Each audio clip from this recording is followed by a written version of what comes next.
In today's video, we have a gang of raiders from Sheffield tipped off about a £100,000 grow on Ladypool Road in Birmingham. The raiders would attack with 10 men. Fight would break out with one gang member being shot and another shooting himself with a shotgun in his own leg. This is Curios&Spiritual. We look at the case, the police investigation and trial. If you hang on after the sentencing, I'll do a memory lane in the Ladypool area where I spent most of my younger years and how the name Curios&Spiritual come about.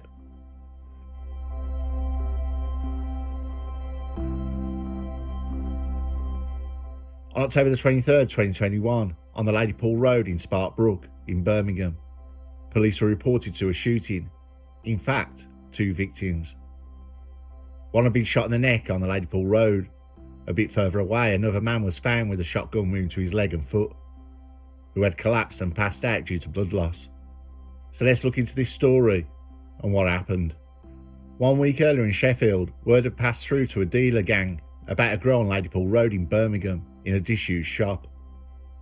The grow contained over 160 plants ready for harvesting, and this was some really good stuff, high grade, figured to be worth over £100,000. The tip had come from someone higher up in the Sheffield gang. He got the info from someone who owed them big money and wanted to write the debt off for the info.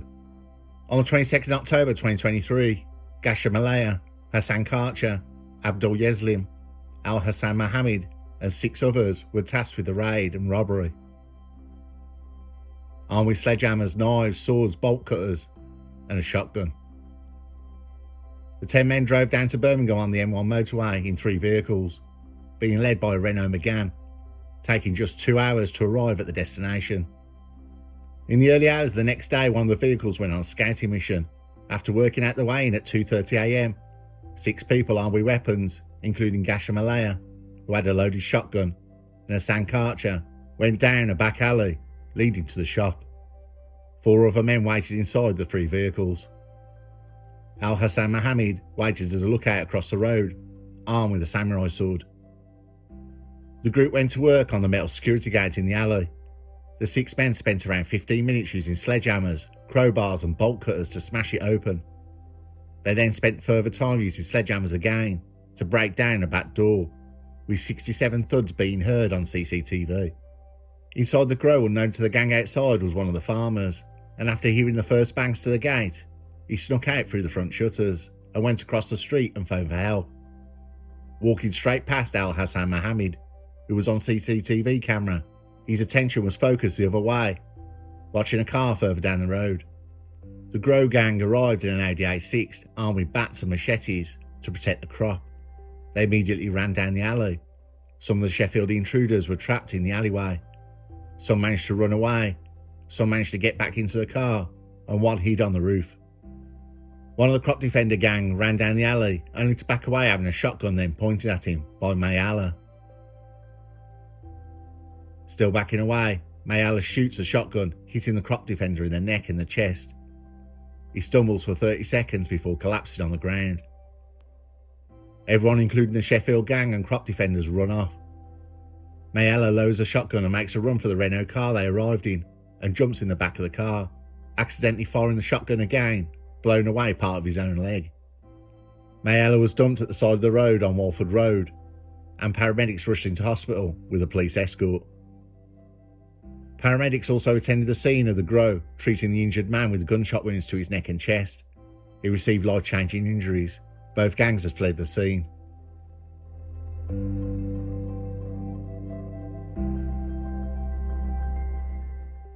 Police uncovered the grow, 167 plants, in a disused shop, valued at over £140,000. Police tried to uncover who the raiders were and the gang who grew the crop. Neither cars, the Audi A6 or the Renault Megane, could be located.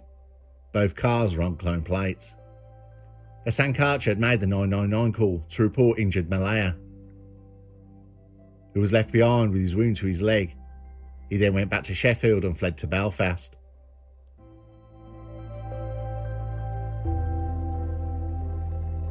In a statement to the press that morning, we are investigating after a man suffered a serious gunshot wound to his neck in Birmingham earlier today. The man attended hospital around 3:10 a.m. and he remains there in a critical condition. We are also investigating a second incident after reports that a man had been assaulted in Walford Road, Birmingham, after just 2:45 a.m.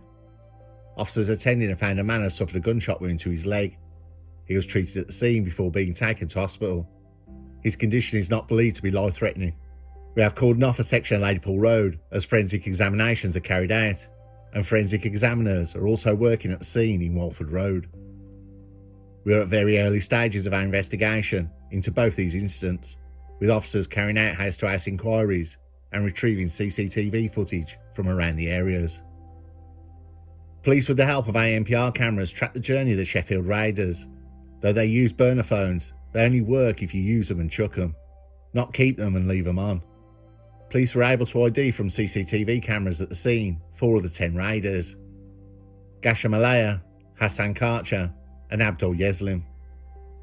Al Hassan Mohammed was arrested 2 years later after fleeing to Egypt and returning after thinking police did not identify him.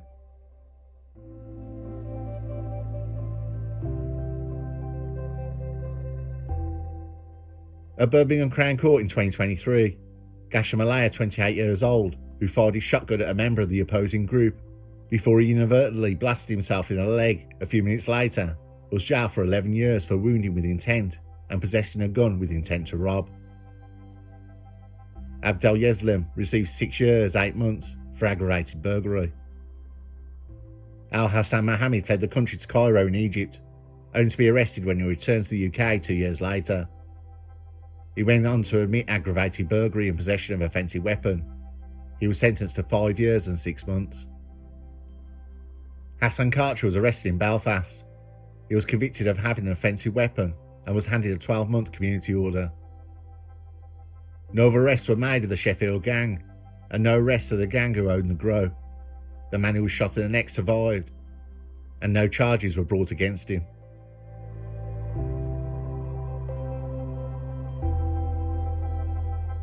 This is where the case ends, but this is very much a memory lane for me. So if you want to join me, I'm going to go into when I was here when I was a kid. This area is where I got the name Curios&Spiritual. You see, right by the crime scene is a bar and restaurant, The Gate, which used to be the pub, The Gate, many years ago. I'll come back to that in a moment. Around the early 1980s, my family had moved from Ladypool Road. I was living in Redditch with my mum, who was a machinist at a clothes factory.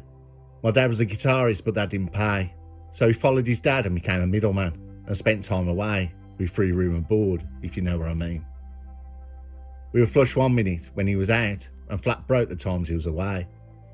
My nan and aunt and uncle lived in the Ladypool Road area, and they both lived in Victorian back-to-backs that the Birmingham Council were heavily demolishing, leaving a row of 8 terraced houses. It was a fantastic playground, playing in the rep buildings. The area before the population was heavily Irish, but over the years many of the Irish had gone, and Asian families had moved in, who were extremely friendly, and most had started businesses in the area. The gang the Murphys still ran the area. Most pubs were Irish, and one pub at the end of the night they used to pass around a bucket for donations to the IRA. That very pub my uncle came back with a massive rabbit he bought, the size of a small dog, that ate everything. Because my mum was working, I stayed with my nan on Clifton Road, where a gully led to the back of the terraces. My best friends were all Asian, and one Italian, and me English. So me, Ibrahim, Marco, Tariq and Sammy used to go on our bikes and get free sweets and pop from the local shop that Sammy's dad owned and go exploring in the wrecked and abandoned buildings. In those days, parents let you. The police officer patrolling the street, and yes, it did happen. And he was on his own. He chatted to everyone.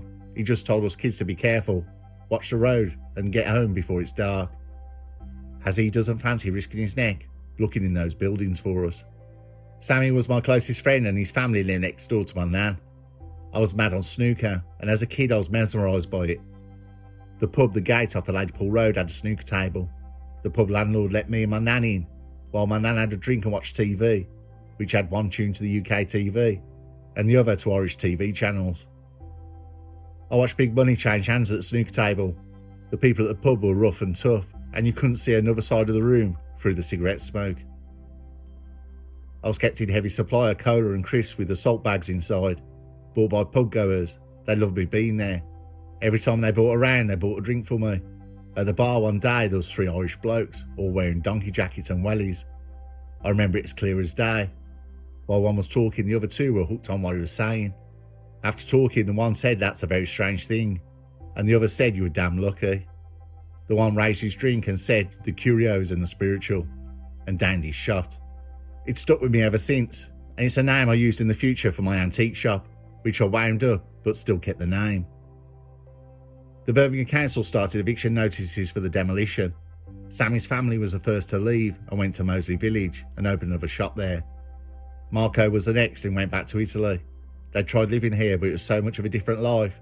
His mum wanted to go back. Next, my aunt and uncle and cousins moved to King's Heath, leaving the last person, my nan, in the 5-house terrace run. To get my nan out, they deliberately damaged the roof so the rain would pour in. My mum convinced my nan to leave and found a house in Yardley Wood for my nan, where she lived out the rest of her days, making pickled onions and growing all types of stuff in the garden that she never had before. The house she left in Spark Brook only had a brick yard. I've been back since, decades after, and the Gate pub that closed down has been reopened as a bar and restaurant. I went there not so long ago on a works do, and it had a marvellous atmosphere and great food. So there you have it. Normally the conclusion is about the crime, but this brought back so many memories. It sometimes comes back to me if I smell burning wood or fresh tarmac. Different ending today, folks, and thank you for spending your time with me.